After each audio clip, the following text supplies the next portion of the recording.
नमस्कार सबैलाई। आज एकदमै खुसीको रमाइलो शुक्रबार होइन।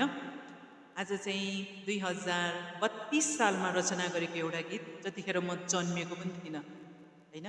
यस्तो एउटा गीत र त्यो गीतका रचनाकार र सङ्गीतकारसँग बसेर त्यो गीत गुनगुनाउने मौका पाउनु मेरो लागि एकदमै ऐतिहासिक क्षण हो भन्न चाहन्छु म। सो 32 सालमा यो गीत रचना गर्नुभयो अनि 2000 कति सालमा रे दाइ रेकर्ड भएको? 39 सालमा चाहिँ रेडियो नेपालमा यो गीत रेकर्डिङ भयो। अहिले पनि गुन्जिन्छ, धेरैले कभर सङ, डिजे सङ हामी नाचि पनि रहेछौँ होला होइन। यो गीतका रचनाकार सङ्गीतकार आदरणीय नवीन गुरुङज्यू यही हुनुहुन्छ। कतिपय हामी पुस्ताका अथवा जेन्जी पुस्ताहरूले देख्नु भएको छैन भने आज हेर्नु होला है। माछी मरन हुँदै हो का रचनाकारको निवासमै हामी आइरहेका छौँ। सो उहाँकै मुखबाट हामी गीत सुन्छौँ अनि हामी पनि साइडबाट गाउने प्रयास गर्दैछौँ। सुनौँ है त।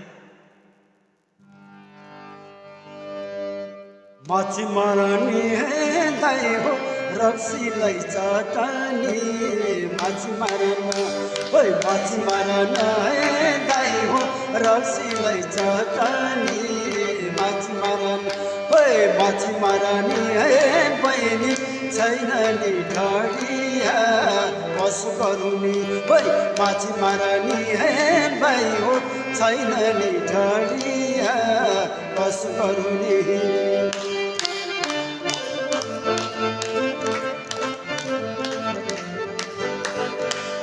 पोखराको बजारैमा मोटी तेल छ टिनमा, पोखराको बजारैमा मोटी तेल छ टिनमा, तिम्रो हाम्रो भेट भयो शुक्रबारको दिनमा, ए तिम्रो हाम्रो भेट भयो शुक्रबारको दिनमा, है आउँदै गर न हे बहिनी दुखी दाइ सम्झेर, आउँदै गर न हे आउँदै गर न हे बहिनी दुखी दाइ सम्झेर, आउँदै गर न हे माछी मार न हे दाइ हो रक्सीलाई चटनी, माछी मार हे माछी मारनी हे बहिनी छैन नि ढडिया कसो गरुनी, छैन नि ढडिया कसो गरुनी, रक्सीलाई चटनी माछी मारन।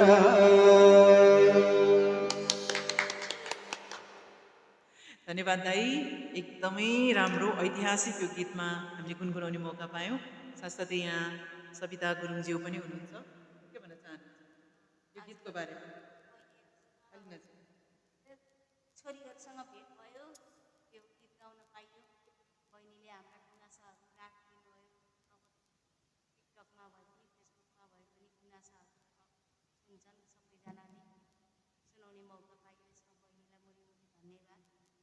यस्तै भेटघाट पनि सधैँ हाम्रो भइरहोस् के भन्न चाहन्छु। धन्यवाद छ। त्यसै गरी हाम्रो यहाँ जापानी मित्र पनि हुनुहुन्छ, युकिनोजी। उहाँ जापानको एकदमै वन्डरफुल सिटी ओकिनावाबाट आउनु भएको छ।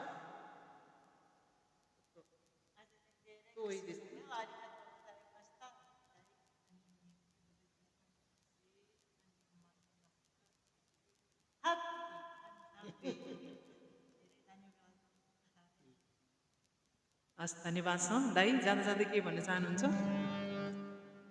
आज चाहिँ मेरो चेलीहरू दुईजना घरमै आउनुभएको छ, धेरै खुसी लागेको छ।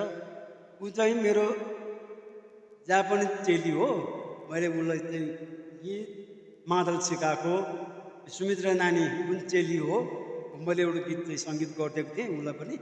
अनि आज त्यो गीत पनि हामीले रेकर्ड गऱ्यौँ र माछी मार्न पनि गऱ्यौँ।